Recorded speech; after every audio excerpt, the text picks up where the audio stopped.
네, 시작하겠습니다. 할렐루야, 사랑하고 축복합니다. 네, 우간다에서 사역하고 있는 김유신 선교사입니다. 제가 지난 1월 달에 디도서 말씀을 가지고 은혜를 나누었었는데 기억하시는지 모르겠습니다. 제가 오늘 이렇게 다시 뵙게 되어서 반갑습니다. 성도님들이 성결이가 보고 싶으셔서 목사님께서 저를 설교자로 초청해 주시지 않았나는 생각이 듭니다. 그래서 저는 오늘 저하고 아내하고 성훈이 성결이 그래서 저희가 좀 4명이 오늘 예배에 다 같이 참여하고 있습니다. 오늘은 빌립보서 말씀을 가지고 여러분과 함께 하나님께서 주신 은혜를 나누길 원하는데요. 혹시 성경책이 있으시면 성경책을 이렇게 펴놓으시고 쭉 찾으시면서 보시면 좋을 것 같습니다. 빌립보서를 1장에서 4장까지 한번 쭉 전체적으로 훑어볼 텐데요. 빌립보서는 흔히들 이제 기쁨의 서신이라고 합니다. 많이들 들어보셨을 것입니다. 왜냐하면 빌립보서 안에는 기쁨과 관련된 단어가 18번이나 나옵니다. 오늘 읽은 본문에만 해도 기뻐하라는 단어가 7번이나 나옵니다. 오늘 아마 성경 그 본문을 읽으시면서 여러분 눈치채셨을 텐데, 빌립보서 이렇게 기쁨이라는 말이 많이 나오는구나. 그래서 저는 이제 한국에서 이제 누구를 만나거나 아니면 이제 현지인들을 훈련할 때 영적으로 다운된 분들이 계시다면 빌립보서를 다독할 것을 추천을 많이 해드립니다. 그래서 빌립보서를 읽는 가운데 마음이 회복이 되기도 하고 또 이제 기쁨이 다시 회복되는 경우도 많이 있었습니다. 그러면 왜 유독 빌립보서 안에 이렇게 기쁨이라는 단어와 기뻐하라는 말이 여러 번 나올까요? 아마도 그 빌립보 성도들 가운데 기뻐할 수 없는 상황과 환경이 많이 있었겠죠. 사도 바울은 로마 감옥에 투옥되어 있을 때 에바브로 디도라는 빌립보 교회 지도자를 통해서 빌립보 교회에 대한 소식을 듣게 됩니다. 그래서 이제 그 이야기를 듣다 보니까 성도들이 로마 감옥에 갇혀 있는 사도 바울이 이제 내일이라도 당장 처형당할지 모르는 사도 바울에 대해서 염려하고 있다는 상황을 전해주고요. 또 교회는 성도 간의 분쟁으로 나뉘어져 있고 또 몰래 들어온 이단들, 유대주의자들이 할례를 받고 율법을 지켜야 구원을 받는다고 해서 성도들이 혼란과 걱정과 근심 가운데 지나고 있다는 소식을 듣게 됩니다. 이뿐만 아니라 성도들의 개인적인 걱정과 염려의 문제들도 아마 일부 성도들이 가지고 있었겠죠. 오늘 여러분들은 어떠십니까? 매일 기쁘고 즐겁게 생활하고 계신가요? 오늘 찬양을 여러 가지 불렀는데 내가 매일 기쁘게 매일 기쁘고 행복하게 생활하고 계신가요? 아니면 교회에서 예배 드릴 때는 기쁘고 행복한데 집에만 돌아가면 아니면 또 학교나 직장에 출근하면 걱정과 염려들이 다시 찾아오지는 않으시는지요? 또 어떤 교회 성도님들은 예배 때는 은혜를 받았는데 예배 후에 식사 교제하시면서 은혜는 다 잊어버리고 다시 염려 모드로 전환해서 걱정과 염려 나눔을 하시는 분들이 계시더라고요. 그래서 여러분들은 그러지 않으시기를 예수님의 이름으로 축원합니다. 오늘 말씀을 준비하면서 제 안에 개인적으로 여러분들을 위해서 기도가 이제 제 안에 저절로 나오는 것들을 이제 경험을 했는데 하나님 세인트 루이스 한인 개혁교회 가운데 기쁨의 강이 흐르게 하여 주시옵소서. 오늘 예배 가운데 말씀을 듣는 성도님들 가운데 그 가정 가운데 하나님 기쁨의 강이 흐르게 하여 주시옵소서. 오늘 말씀을 듣는 모든 성도님들 가운데 주님의 기쁨이 회복되게 하여 주시옵소서. 이런 기도가 나오더라고요. 사실 기쁨은 특별한 게 아니라 그리스도인이라면 누구나 가져야 될 성령의 열매 중에 하나입니다. 갈라디아서 5장 22절부터 23절에 보면 성령의 열매는 사랑과 희락과 화평과 오래 참과 자비와 양성과 충성과 온유와 절제라고 말하고 있는데 그 중에서 두 번째 사랑과 희락과 화평과 희락 이게 바로 이제 기쁨이라는 것이죠. 예수를 믿는 사람이라면 거듭난 사람이라면 기뻐하며 인생을 살아가는 것이 너무나 당연한 것입니다. 근데 요즘 현대교회 가운데 성도들 가운데 기쁨의 강이 말라 있는 것들을 볼 때가 많이 있습니다. 장래 학생들 같은 경우에는 장래나 취업, 학업에 대한 걱정, 학점, 또 이제 어른분들은 이제 부부간의 갈등과 자녀에 대한 걱정, 또 재정과 또 건강과 노후에 대한 염려들이 성도들의 기쁨의 강을 마르게 하는 것을 많이 보게 됩니다. 저도 이제 우간다에 살면서 늘 기쁘진 않았겠죠. 특별히 이제 우간다에 살면서 저도 이제 이 기쁨의 강이 완전 말라버린 그런 경험을 했던 적이 있었습니다. 거의 뭐 우울증 걸린 것처럼 그런 적이 있었는데 저는 원래 성격이 좀 낙관적이라서 별로 걱정이 없는 성격이고 머리에 이제 베개가 닿기도 전에 잠이 드는 사람인데 그런데 어느 날 이제 저는 이제 자다가도 작은 소리에도 벌떡 일어나서 이제 후레쉬를 들고 이제 집안을 살펴보게 되고 사역을 나가도 집이 걱정이 되어서 사역에 집중을 할 수가 없게 되었었습니다. 그렇게 된 이유가 있었습니다. 왜냐하면 저희는 이제 우간다에 있었고 이제 아이들은 케냐에서 이제 공부를 했었는데 케냐에서 이제 공부하는 저희 아이들이 방학을 맞이해서 이제 데리러 케냐에 갔다 이제 집에 돌아왔는데 집이 이제 엉망이 되어 있는 것이었습니다. 도둑이 서재 속에 이제 쇠창살을 뜯고 집에 들어와서 안식년 티켓팅을 해서 모아놓은 현금 거의 만불에 가까운 현금과 또 아이들 용돈 받아놨던 것들, 또 물건들을 훔쳐간 것입니다. 근데 이제 그 도둑 맞은 일이 한 번이었으면 괜찮았는데 그 이후로 이제 이 문제는 뒤로도 계속 이제 도둑들이 들기 시작했다는 것입니다. 주일에 이제 교회만 다녀오면 물건이 이제 하나둘씩 없어지기 시작했습니다. 이제 큰 물건은 아니고 이제 뭐 타이어 같은 것도 없어지고, 뭐 예를 들어서 개밥 그릇도 없어지고. 저희가 이제 주일마다 교회를 가는 걸 알고 그 주변에 있는 좀도둑들이 이제 그때에 맞춰서 이제 낮에 도둑이 드는 것이었습니다. 뭐 여러분들 잘 아실지 모르겠지만 우간다에는 특별히 미혼모가 많이 있습니다. 결혼을 하고 애를 낳고 남자들이 도망을 가서 결혼하지 못한 미혼모들이 많이 있고 또 그들이 낳은 아이들이 자라서 길거리 아이들이 되고 그 아이들이 좀도둑이 되는 경우들이 많이 있습니다. 자꾸 이제 도둑을 맞다 보니까 이제 저희가 집주인에게 부탁을 해서 저희가 이제 원래 담장이 없고 나무로 이제 심어가지고 이제 담장이 이렇게 임시로 있었는데 그 담장 사이로도 이제 도둑들이 자꾸 들어와서 집주인에게 부탁을 해서 이제 좀 담을 쌓아달라고 해서 이제 담을 벽돌로 이제 쌓았습니다. 근데 이제 담을 쌓았는데도 불구하고 담을 넘어서 이제 도둑이 들어오고 이제 담이 있어도 이제 도둑이 들어오니까 이제 철조망을 이제 설치를 했는데 철조망을 또 끊고 또 이제 도둑이 들어오기도 하더라고요. 그래서 어느 날은 이제 사역을 마치고 집에 돌아왔더니 안방 쪽에 있는 새창살이 이제 휘어져 있는 것을 이제 발견했습니다. 아마 도둑이 이제 새창살을 이제 뽑고 들어오려다가 인기척을 듣고 포기하고 아마 도망갔던 것 같습니다. 이제 이런 일이 자꾸 있다 보니까 이제 사역을 위해서 밖에 나가 있어도 혼자 있는 이제 아내가 걱정이 되고 밤에 이제 자다가 이제 작은 소리만 나도 이 도둑이 든 거 아닌가 하면 이제 밤잠을 설치게 됐습니다. 그래서 이제 어느 순간부터 이제 주님과의 교제와 기쁨이 이제 사라지고 이제 말씀을 읽어도 이제 은혜가 되지 않고 기도도 되지 않고 제 마음에 답답함이 있었습니다. 아마 여러분 말씀을 듣는 여러분 가운데도 아마 이런 분들이 있을지 모르겠습니다. 그러다 어느 날 이제 서재에 앉아서 성경을 읽다가 기도를 하고 있었습니다. 아니 기도라기보다도 그냥 우두커니 앉아 있었던 것 같습니다. 근데 그때 하나님께서 제 안에 이제 말씀을 주셨습니다. 뭐였냐면 찬양을 해라. 그런지 뭐 낙심한 상태였으니까 제가 무슨 찬양을 할까요? 근데 주님께서 제 마음에 해 뜨는 데부터 그 찬양을 해라. 그래서 제가 찬양을 했습니다. 해 뜨는 데부터 해 지는 데까지 뭐 이렇게 찬양을 하는데 그냥 힘없이 이제 형식적으로 이제 찬양을 했습니다. 근데 또다시 이제 제 안에 음성이 들렸습니다. 율동하면서 찬양해라. 지금 마음이 낙심돼 있는데 하나님께서 율동하면서 찬양하라고 하셨습니다. 그래서 어쩔 수 없이 억지로 해 뜨는 데부터 해 지는 데까지 이렇게 율동을 하면서 이제 찬양을 하기 시작했습니다. 근데 처음에는 이제 억지로 순종하면서 찬양을 하는데 갑자기 제 마음 가운데 아주 작은 빛이 제 마음에 들어오는 것을 느낄 수가 있었습니다. 그리고 갑자기 이제 제 안에 조금씩 기도하고 싶은 마음이 생기기 시작했고 기도하기 시작했습니다. 제가 기도했습니다. 주님, 제 마음이 너무 답답합니다. 마음이 불안하고 염려가 됩니다. 사역을 제대로 할 수가 없습니다. 주님 도와주십시오. 그렇게 한참을 기도했던 것 같습니다. 근데 기도하는 가운데 갑자기 제 주변에 먹구름같이 꽉 누르고 있던 어떤 어둠의 영들이 불뚝으로 연기가 이게 빠져나가는 것처럼 쫙 빠져나가는 것을 느낄 수가 있었습니다. 그러고 나니까 이 숨이 쉬어지는 것 같았습니다. 마음의 평안도 다시 찾아왔고 기쁨도 생기기 시작했습니다. 할렐루야. 네. 오늘 함께 예배드릴 여러분 가운데도 이러한 걱정과 근심과 염려에 눌려있는 분이 있다면 오늘 예배를 통해서 자유케 되는 역사가 있기를 예수님의 이름으로 축원드립니다. 사실 많은 분들이 말을 안 해서 그렇지 한국에 가서 보니까 불면증 약을 드시는 분들 또 정신과 약을 신경안정제를 드시는 분들이 굉장히 많이 계시더라고요. 그런 것들이 어떻게 보면 우리 정신적인 문제일 수도 있지만 영적인 문제일 수도 있는 것입니다. 다시 이제 빌립보서로 돌아와서 빌립보서를 아까 말씀드린 것처럼 기쁨 서신이라고 말하기도 하지만 다른 이름으로는 옥중 서신이라고도 합니다. 아까도 말씀드렸던 것처럼 사실 빌립보서가 쓰여진 곳은 바로 로마의 감옥입니다. 그래서 이제 빌립보 교회 성도들은 내일이라도 당장 순교할 수 있는 사도 바울에 대해서 엄청 걱정하고 있었습니다.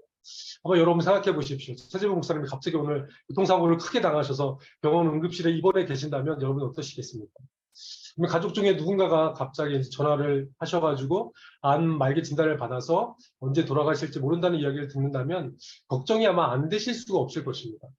게다가 이제 사도 바울은 감옥에 있는 동안 빌립보 교회가 갈라지고 갈등이 생기고 사도 바울의 반대파가 열심히 전도하면서 자신들의 세력을 확장시켜 나가고 있다는 이야기를 사도 바울이 듣게 됩니다. 근데 사도 바울은 이런 상황에 대해서 답변이 굉장히 쿨했습니다. 뭐라고 했냐면 1장 18절에 보면 내가 기뻐하고 또한 기뻐하리라. 그러면 무엇이뇨? 뭐 그러면 어떠냐? 외모로 하나 참으로 하나 무슨 방도로 하든지 전파되는 것은 그리스도니 이로써 내가 기뻐하고 또한 기뻐하리라 라고 말하고 있는 것입니다. 사도 바울은 걱정하고 있는 성도들을 안심시키면서 본인의 간증을 나누기 시작합니다. 그럼 성경 보시면 1장 12절을 보시면 형제들아 내가 당한 일이 도리어 복음 전파에 진전이 된 줄 너희가 알기를 원하노라.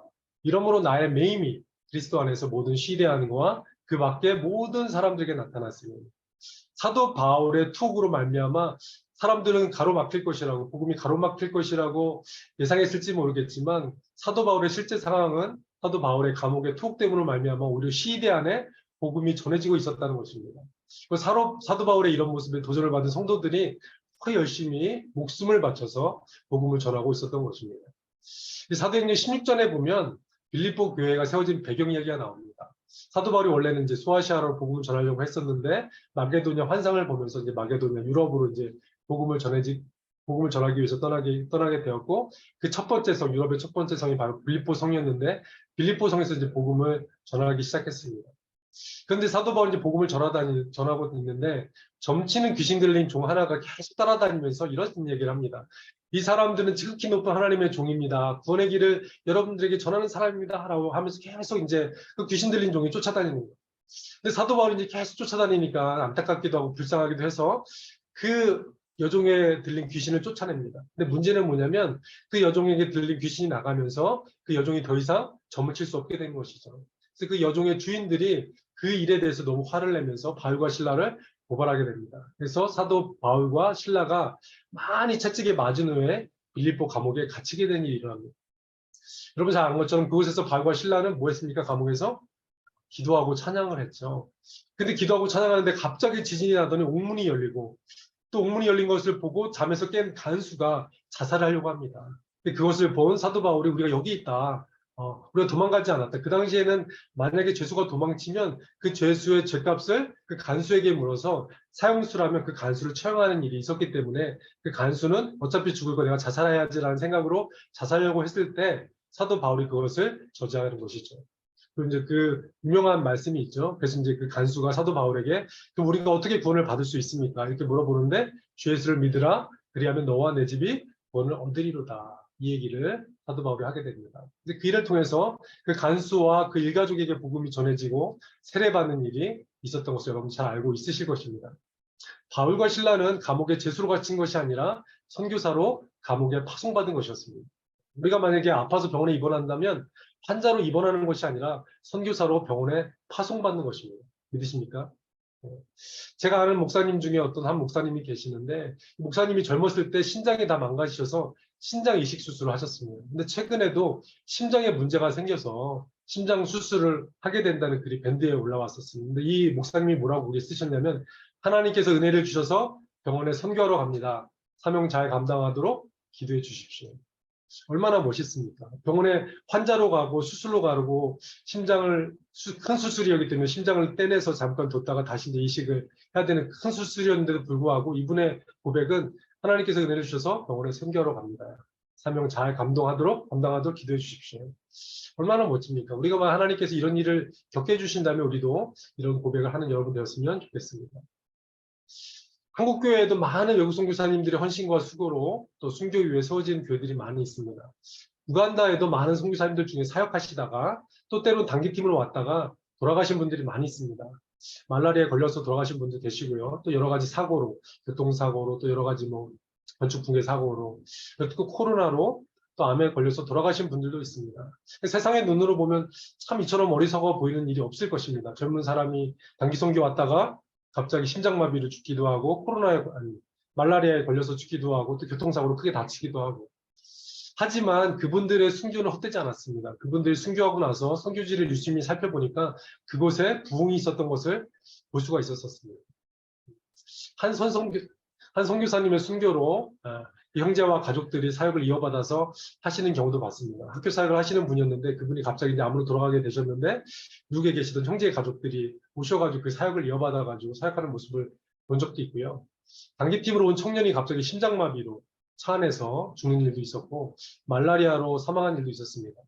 그래서 그 일을 겪었던 담당 선교사님은 너무 큰 충격을 받아가지고 이제 사역을 그만둬야 되나? 앞으로 내가 단기팀을 받았는데 이 단기팀이 이 선교지에서 이렇게 죽었으니까 어떻게 내가 사역을 할 수 있을까? 그 부모님이 장례식을 치르러 이제 이곳에 올 텐데 그 부모님께 무슨 말을 할 수 있을까? 이런 생각을 했다고 합니다. 근데 그 청년들이 순교한 그곳에 오히려 그 교회에 선교에 헌신하는 청년들과 성도들이 오히려 늘어나고 또 그 한국교회뿐만 아니라 우간다에도 계속 지속적인 단기팀들이 오고 또 사역과 후원이 이어지면서 학교가 세워지고 교회가 세워지고 그 교회에 또 많은 청년들이 선교사로 헌신했다는 이야기도 들었습니다. 사도 바울은 우리가 앞에서 봤던 것처럼 환경을 보는 것이 아니라 그 환경 가운데 일하고 계시는 하나님을 보고 있었던 것입니다. 환경을 보면 기뻐할 수 없을 경우들이 참 많이 있습니다. 뭐 여러분들 직장이든 학교든 가정이든 또 가정이 아픈 사람들을 보고 또 사건, 사고가 터지는 것들을 보면 기뻐할 수 없는 경우들이 많이 있습니다. 하지만 그 가운데서 일하시는 하나님을 본다면 우리는 기뻐할 수 있을 줄로 믿습니다. 지금 감옥 안에 있는 사도 바울이 감옥 밖에 있는 성도들에게 기뻐하라고 말하고 있습니다. 감옥 안에 있는 사도 바울이 어떻게 감옥 밖에 있는 빌립보 성도들을 위로할 수 있었을까요? 어떻게 그럴 수 있었을까요? 사도 바울은 주님의 임재 가운데 살고 있었고 하나님의 뜻을 알고 있었습니다. 그의 몸은 비록 감옥에 있었지만 그의 영혼은 천국을 누리며 살고 있었습니다. 감옥 안에서 천국을 경험하는 사람이 있고 감옥 밖에서 지옥을 경험하는 사람이 있습니다. 여러분은 어떻습니까? 여기 우간다에 있는 사람들은 미국에서 사는 사람들 굉장히 부러워합니다. 그래서 미국의 패스포트를 얻는 것, 미국에 가는 비자를 얻는 것을 굉장히 하나님의 축복이라고 생각을 합니다. 근데 미국에 살고 계신 여러분들은 천국을 경험하면서 살고 계십니까? 어떤 사람들은 감옥에서 천국을 경험하기도 하고 세상 속에서도 오히려 지옥을 경험하는 많은 사람들이 있는 줄로 믿습니다. 사도 바울은 주님과 함께였기 때문에 어디에 있든지 감옥에 있든지 감옥의 그 새창살이 사도 바울의 그 영혼을 가둬놓을 수가 없었습니다. 그래서 사도 바울이 이렇게 고백합니다. 나는 기뻐한다, 또 기뻐한다 라고 고백할 수 있었습니다. 두 번째로 빌립보 교회 안에 다툼과 갈등이 있는 것을 볼 수가 있습니다. 1장 15절에 보니까 투기와 분쟁이 있었다고 얘기하고요. 17절에 보니까 다툼이 있었다고. 2장 3절에 보니까 다툼이나 허영이 있고 2장 14절에 보면 원망과 시비가 있다라고 말하고 있습니다.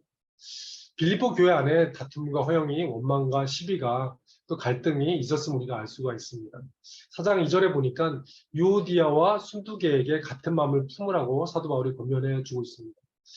초대 교회들은 주로 이렇게 여러분도 아는 것처럼 가정교회로 이루어져 있기 때문에 분열되기가 쉬웠습니다. 가정마다 그 지도자들이 있었는데 그 지도자끼리 다투는 일들이 자주 있었다고 합니다. 그래서 가정교회 지도자끼리 다투고 갈등하고 또 갈라지는 일들이 있었고 게다가 영적 지도자가 없는 경우에는 이렇게 사도 바울이 공석으로 있는 그런 경우에는 더욱 심했을 거라고 생각이 듭니다.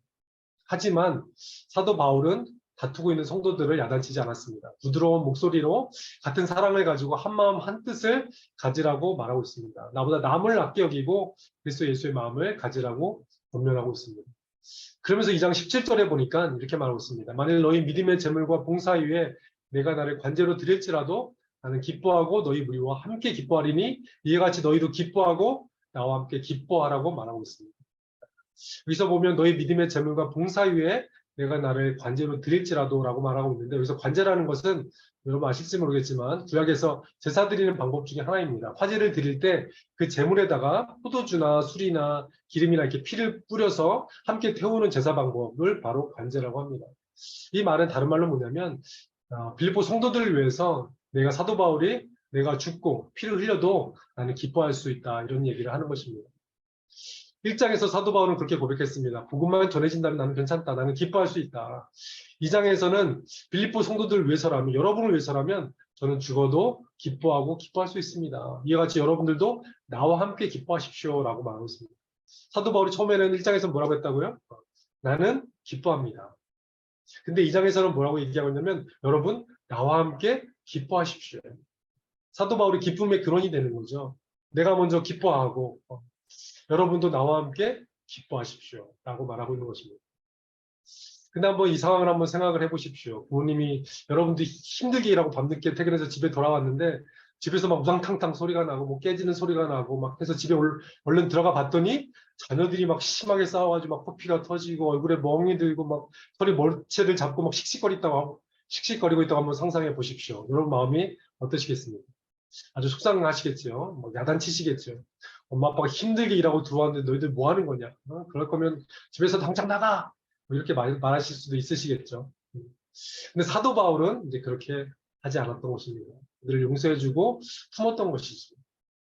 저희도 이제 매년 이제 단기팀들이 코로나 전에는 거의 매년 대학생 단기팀들이 왔었는데 참 다양한 학생들이 왔었습니다. 뭐 대부분 좋은 학생들이 오지만 때로는 계속 불평하고 불만하고 불순종하고 시간을 잘 안 지키고 또 프로그램마다 늦는 학생들도 있었습니다. 뭐 사이가 좋은 팀들도 있지만 사이가 안 좋아서 심지어는 선교하는 사역지 가서 막 싸우고 갈등하고 문제만 일으키고 돌아가는 팀들도 있었습니다. 생각해 보십시오. 저희가 이제 오늘 사역하러 이제 복음 전하러 갔는데 팀원들끼리 막 싸우는 거예요. 막 찬양하고 워십하다가 돌아가서 또 싸우고 그러다가 드라마 끝나면 또 싸우고 그러면 복음이 잘 전해지겠습니까? 그래서 제가 사역 마치고 돌아와서 팀원들을 불러놓고 선교하면서 이러면 되겠냐 타이른 적도 있었습니다. 심지어는 이제 저녁 때 이제 다 프로그램이 끝나고 숙소에 와서 이제 평가일이 끝나고 이제 저 이제 잠깐 이제 씻고 이제 왔는데 아이들이 이제 판을 깔아놓고 고스톱을 치고 있는 것이었어요. 요즘 신세대들은 이런 생각을 할 수 있구나. 저희 단기 선교 때는 전혀 그런 걸 상상을 할 수도 없었는데 요즘 MZ세대들은 단기 선교 와서 화투판을 깔아놓고 이제 고스톱을 치는 모습들을 보면서 제가 이제 문화 충격을 받았던 적이 있었는데 그래서 이제 팀장을 조용히 불러가지고 단기 선교 왔는데 이러면 안 되지 않겠냐. 이제 이렇게 이제 잘 타이른 적도 있었습니다. 아마 사도 바울도 이런 빌립보 교회 이야기를 들으면서 속상했을 것 같습니다. 근데 사도 바울은 우리랑 다르게 사도 바울이 본 것이 하나 더 있었습니다. 뭐였냐면 2장 13절을 한번 보시면 너희 안에서 행하시는 이는 하나님이시니 자기의 기쁘신 뜻을 위하여 너희에게 소원을 두고 행하게 하시나니. 사도 바울은 그들에게 보이는 그 이면에 다른 것을 또 보고 있었던 것이죠. 그들은 비록 지금 다투고 싸우고 있을지 모르지만 지금은 부족하고 연약하고 투기와 본쟁으로 복음 전하면서 싸우고 다투고 있을지 모르지만 하나님이 여전히 그들 안에서 일하고 계시다는 것입니다. 우리가 자녀를 키우다 보면 답답할 때가 있죠. 얘가 커서 뭐가 되려고 하지? 계속 이러다가 나쁜 길로 가면 어떡하지? 이런 생각할 때가 있다는 것이죠. 근데 우리가 믿음의 눈으로 보면 여전히 우리 아이들 안에서 일하고 계시는 하나님을 볼 수가 있다는 것입니다. 저는 이제 우간다에서 목회자 훈련들, 또 사역자 훈련, 청년들 제자 훈련을 하고 있습니다. 우간다에는 뭐 교회들이 많이 있습니다. 근데 문제는 뭐냐면 목회자 훈련을 목회자로서 신학교육을 받거나 어떤 성경적 훈련을 받은 사람들이 없이 그냥 교회에서 사역을 하다가 갑자기 이제 은혜 받으면 이제 망고나무 아래에서 이제 북치면서 이제 찬양하면 또 사람들이 모이고 또 이제 그러면서 이제 교회가 커지기도 하고 그러다 보니까 문제가 뭐냐면 이 사람들이 성경을 잘 모릅니다. 심지어는 목사님인데 글씨를 모르는 목사님도 계십니다. 지난번에도 말씀드렸던 것 같은데 그래서 너무 궁금해가지고 제가 같이 훈련 사역하는 사역자한테 글씨를 모르는데 어떻게 설교를 하고 어떻게 훈련할 수 있습니까? 그랬더니 이분이 말씀하신 게 뭐냐면 주일이 되면 성도 중에 한 분한테 이제 이렇게 세워가지고 요한복음 1장을 읽어주십시오. 그래서 요한복음 1장을 성도님이 읽으면 그 이야기 읽는 그 1장을 듣고서 바로 지통계시를 받고서 설교를 하신다는 겁니다. 그래서 글씨를 몰라도 전혀 지장이 없다고. 그러다 보니까 이제 우간다에는 이단들도 많이 들어오고 성경에 대해서 말씀에 대해서 모르기 때문에 이슬람 세력들이 들어와도 그것을 막아낼 힘들이 없는 것이죠. 그래서 여기는 무슨 말이 있냐면 교회가 사역이라기보다는 교회를 비즈니스처럼 생각을 해서 교회를 키워서 또 외국 사람들한테 펀드를 받아서 교회를 크게 짓고 성도들이 많아지면 그 목회자가 부자가 된다라고 생각하는 경우들이 많이 있습니다. 저는 그 문제들을 보고서 이제 목회자들 주로 이제 훈련을 하는 일들을 사역으로 감당하고 있습니다. 제가 이제 훈련을 하는데 그 중에 이제 마틴이라는 이제 젊은 사역자가 있었습니다. 근데 이 친구는 이제 초등학교도 졸업하지 못하고 영어도 이제 잘 하지 못하는 어려움이 있었습니다. 우간다는 이제 영국 식민지였기 때문에 영어를 이제 공용어로 씁니다. 저희 종족이 한 50개가 있는데 언어도 한 50여 개가 있습니다. 그래서 이제 본인들끼리도 의사소통이 되지 않기 때문에 영어를 이제 공용어로 사용하고 있습니다. 근데 이제 이 친구가 저희가 교재가 다 영어로 돼 있는데 마틴이라는 친구가 이제 초등학교도 졸업을 하지 못하고 영어도 잘 못하는데 과연 이 훈련을 잘 따라올 수 있을까, 훈련을 마칠 수 있을까 이런 좀 걱정이 있었습니다. 왜냐하면 성경 통독도 영어로 해야 되고 암송도 해야 되고 과제도 굉장히 많은데 잘 따라올 수 있을까 이런 생각을 했었습니다. 그런데 2년 동안 성실하게 과제도 열심히 하고 출석도 빠지지 않고 열심히 하는 것이었습니다. 근데 이제 2년 후에 모든 과정을 마쳤을 때 친구가 너무 영어도 잘하고 그 교회에서 인정받는 사역자가 되어서 지금은 본교에서 이제 분리개척을 했는데 그래서 사역을 아주 잘하는 목회자가 되었습니다. 그래서 제가 궁금해서 물어봤어. 어떻게 영어를 이렇게 못했는데 지금 이렇게 영어를 잘하게 됐냐. 그랬더니 그 친구가 이렇게 고백하는 것이 하나님께서 은혜를 주셔가지고 성경 암송을 해야 되니까 숙제가 이제 성경 암송이고 성경을 읽는 것이니까 암송하고 읽고 숙제하면서 영어가 뚫렸다는 것입니다. 할렐루야. 또 공부하다가 모르는 것이 있으면 또 같이 그 공부하는 친구 목회자들한테 물어보면서 많이 배웠다는 것입니다. 어떻게 보면 때로는 우리 눈에는 부족해 보이지만 우리는 모르는 주님께서 그 안에서 열심히 일하고 계시는 것을 우리가 볼 때가 있습니다. 때로 우리가 살다 보면 우리 스스로가 메뚜기처럼 실패자처럼 보일 때가 있습니다. 하지만 오늘도 주님은 여러분 안에서 열심히 일하고 계신 줄로 믿습니다. 아멘이십니까? 1장 6절에 보면 너희 안에서 착한 일을 시작하시니가 그리스도 예수의 날까지 이루실 줄을 우리가 확신하노라. 제가 사역하면서 또 이제 단기팀으로 청년들을 보면 지금은 그 안에 비전이 보이지 않지만 하나님께서 일하시는 그분들을 볼 때가 그 일들을 볼 때가 많이 있습니다. 어느 신학교 교수님이 제가 이제 신대원 다닐 때 교수님이 이런 이야기를 하신 적이 있었습니다. 뭐였냐면 어떤 이제 신학생이 1학년 들어왔는데 너무 싹이 노래서 너무 가능성이 보이지 않아서 하나님 저런 친구들을 어떻게 하나님 목회자가 되려고 이렇게 신학교를 보내셨습니까? 저런 친구는 빨리 정학을 시키거나 빨리 저런 친구들은 이 신학교에서 내보내는 게 낫다라고 생각을 하고 그런 마음을 가지셨다고 합니다. 근데 10년 후에 그 친구가 졸업하고 나서 만났는데 너무나 이 교수님이 깜짝 놀라셨다고 합니다. 왜냐하면 그 10년 동안 너무나 이 친구가 달라져 있고 학교 다닐 때는 그렇게 뺀질뺀질하고 열심히 사역도 안 하고 정말 요령만 피웠던 그 학생이 목회자가 돼서 정말 너무 다른 사람이 되어 있는 모습을 보면서 내가 보는 것이 겉으로 보는 것과 그 안에서 일하시는 하나님이 다른 것이구나. 하나님이 그 사람을 불렀다면 그 가운데서 그 사람을 만들어가는 것도 하나님이시고 그 사람 훌륭한 목회자를 만드는 것도 하나님이시구나. 내가 하나님의 일하시는 걸 보지 못하고 그 사람의 겉모습만 봤고 이러면서 회개하셨다는 이야기를 저희한테 들려주셨던 기억이 납니다. 제가 이제 단기팀을 작년에 이제 저희 안식년을 갔었는데 그동안 이제 단기팀으로 왔던 청년들을 만나서 이제 교제하는 시간이 있었습니다. 근데 그 친구도 이제 코로나 기간 동안 얼마나 힘들었는지 눈물을 흘리면서 막 이야기를 나누더라고요. 왜냐면 코로나 기간 동안 이제 뭐 집안이 이제 어려워져가지고 학비가 없어가지고 이제 아르바이트를 열심히 하고 있고, 그다음에 이제 코로나 기간 동안 또 수련회를 준비하는데 줌으로 이제 수련회를 하다 보니까 줌으로 이제 커뮤니케이션이 잘 안 되니까 그 청년부 임원들끼리 막 싸우고 다투고 이런 속상했던 얘기들, 그러니까 막 힘들었던 얘기를 막 코로나 때문에 눌려 있었던 이야기들, 외로웠던 이야기들, 눈물을 흘리면서 이제 이야기를 하는 걸 들었었습니다. 근데 저도 이제 그 얘기를 들으니까 참 마음이 아프더라고요. 저희 자식 같은 그런 친구들이 마음 아파하고 어려워하고 눈물 흘리는 모습이 보기 좋지 않았습니다. 그런데 갑자기 하나님께서 그 이야기를 듣는데 환상을 하나 되게 보여주셨습니다. 뭐였냐면 청년들을 울면서 힘든 이야기를 하고 있었는데 하나님께서 그 고난과 어려움을 통해서 그 친구들을 다이아몬드 원석에서 아름다운 다이아몬드로 빚어가고 있는 모습을 저에게 보여주셨습니다. 그 모습을 보는 순간, 제가 겉으로는 막 기뻐할 수는 없었지만, 하나님은 저렇게 고난과 어려움을 통해서 그 청년들을 하나님의 형상으로 만들어 가고 계시는구나. 그 청년들 안에서 그리스도 형상이 만들어지는 모습을 보면서 제가 겉으로는 표현할 수 없었지만 제 안에 기쁨이 있는 것들을 경험할 수가 있었습니다. 어떻게 보면 우리 삶 가운데, 여러분 삶 가운데도 어떻게 보면 고난과 어려움이 있을 수 있습니다. 근데 그 고난과 어려움이 다가 아니고 여러분들 예수 그리스도 안에 있다면 그것이 바로 하나님께서 여러분들을 그리스도의 형상으로 빚어가는 과정 중이라고 저는 믿습니다. 혹시 여러분 고난 가운데 있으십니까? 어려운 가운데 있으십니까? 기뻐하십시오. 주님께서 우리 안에서 온전한 구원을 이루어 가고 계신 줄로 믿습니다. 세 번째로 사도 바울은 3장 1절에서 이렇게 말하고 있습니다. 끝으로 나의 형제들아 주 안에서 기뻐하라. 주 안에서 기뻐하라. 어디에서요? 주 안에서.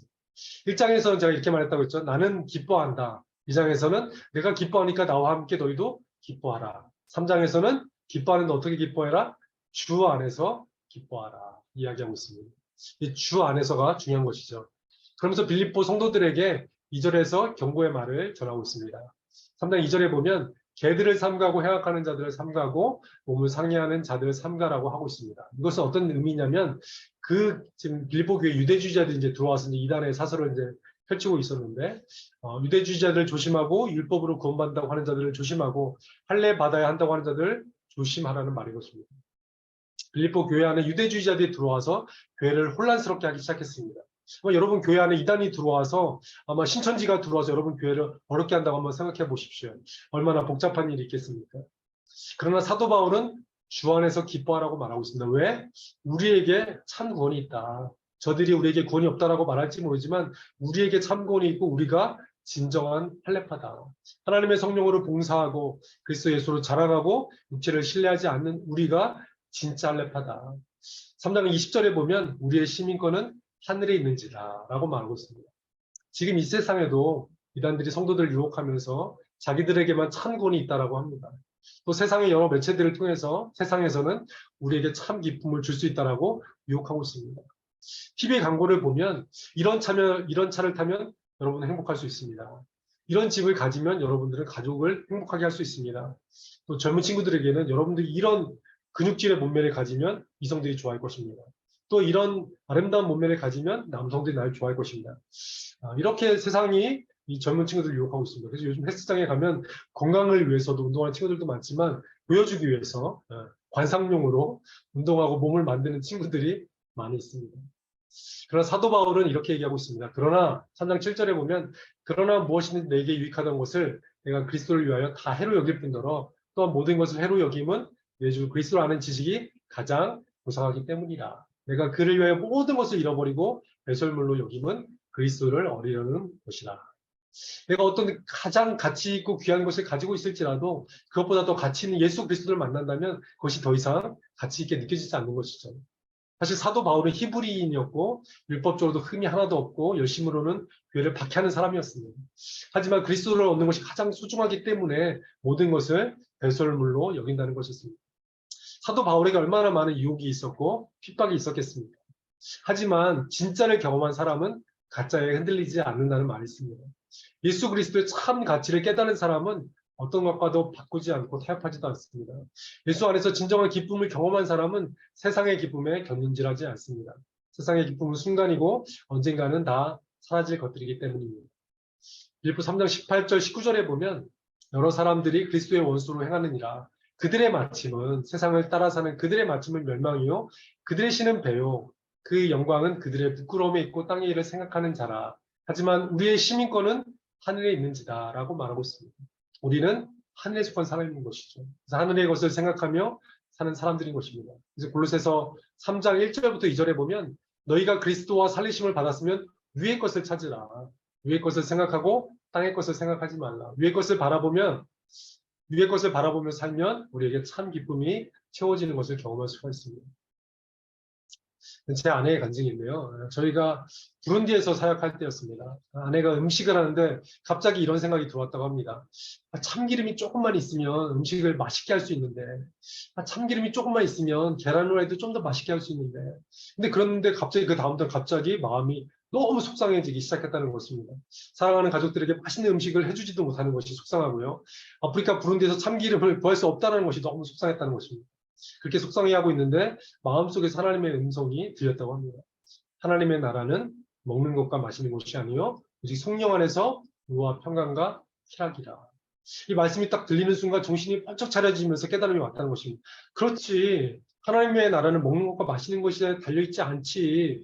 지금 참기름이 중요한 게 아닌 것이지. 순간 마음에 평강과 기쁨이 채워지는 것을 경험했다고 합니다. 더 이상 참기름이 없는 것이 아쉽게 느껴지지 않았다고 합니다. 여러분은 어떻습니까? 세상에 살면서 이게 좀 더 있었으면 나는 왜 이게 없지? 왜 나 이런 능력이 없지? 아니, 내 외모가 왜 이렇지? 내 능력이 왜 이렇지? 혹시 이렇게 아쉬워하면서 살고 계시지는 않습니까? 세상은 우리에게 계속 부족하다.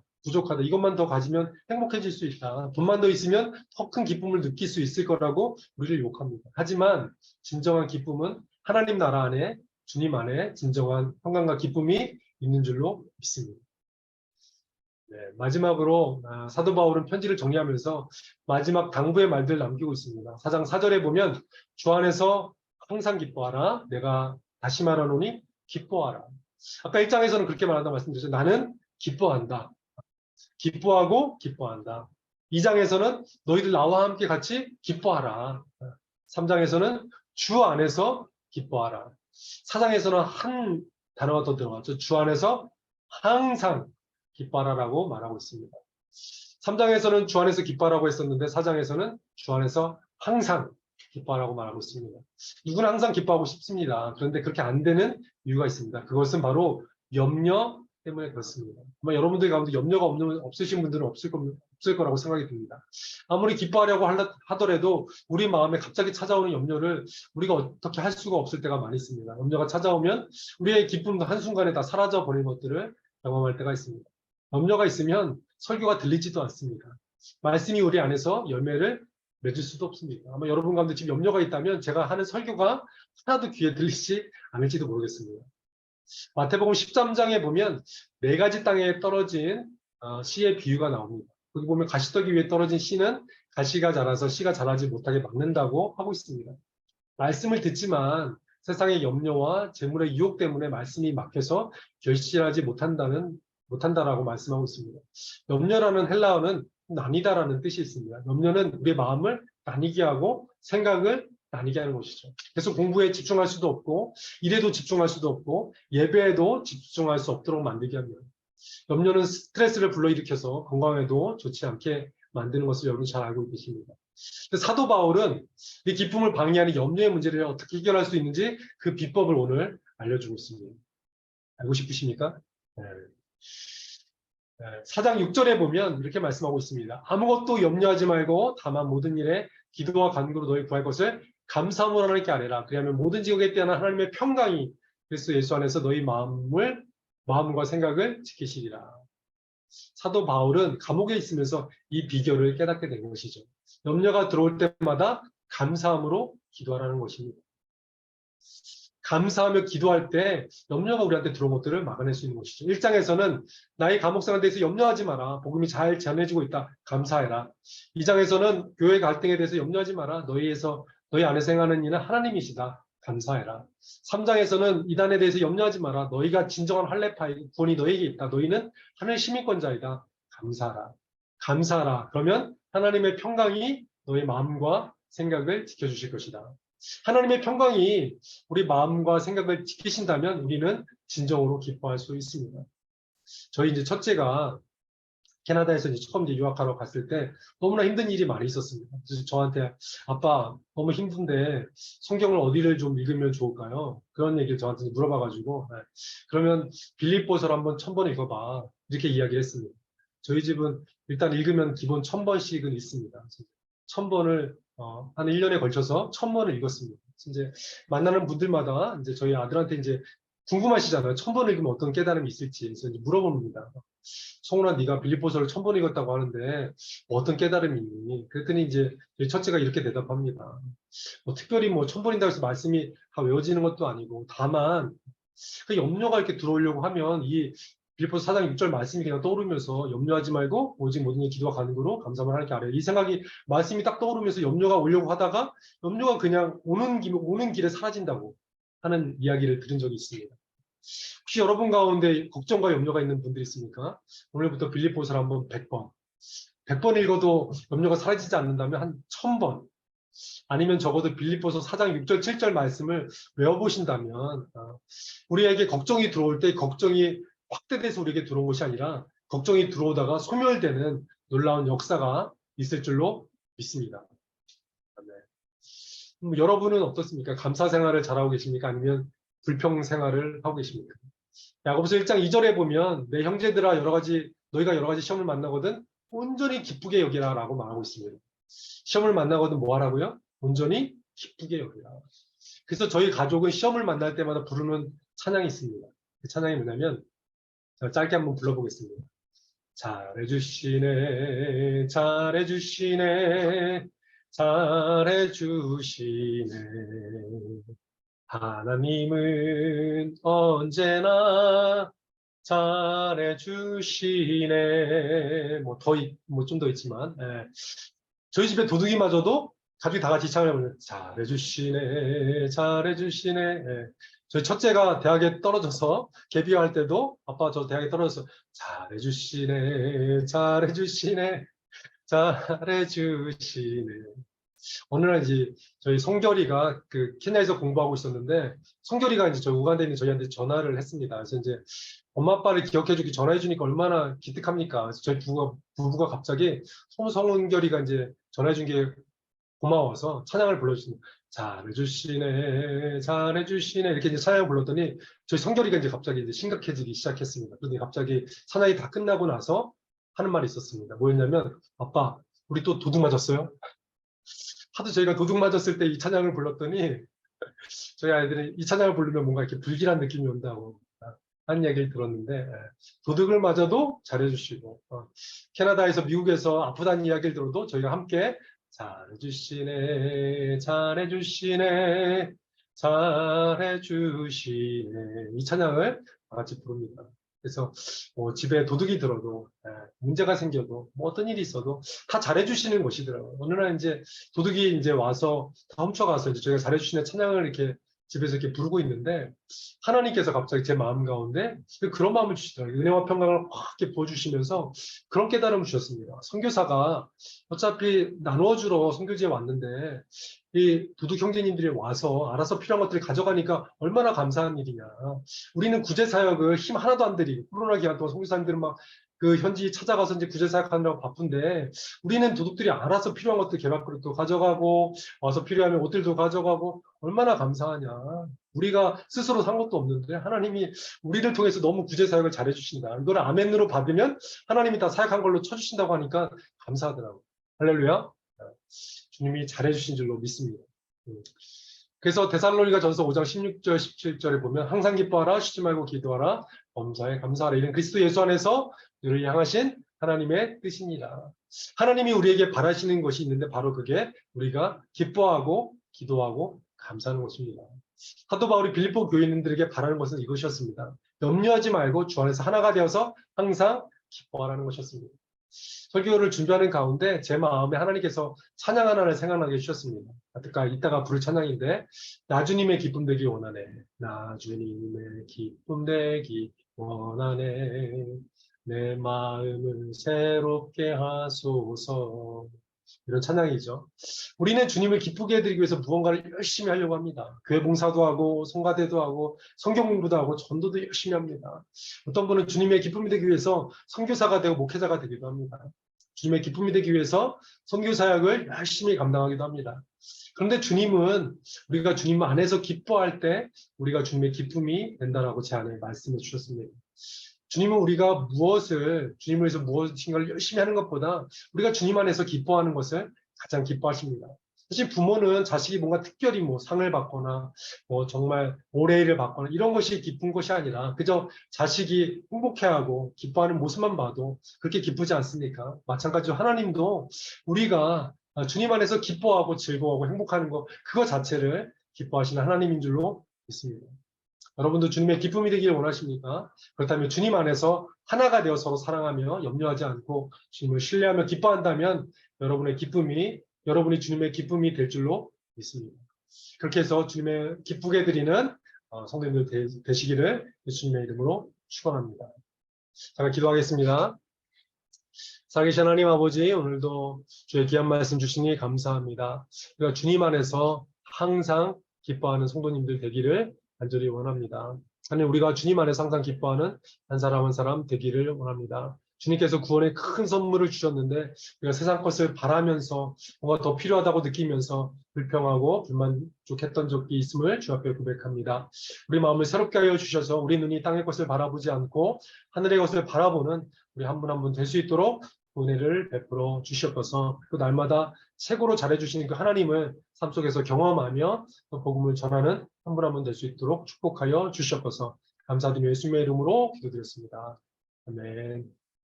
감사합니다.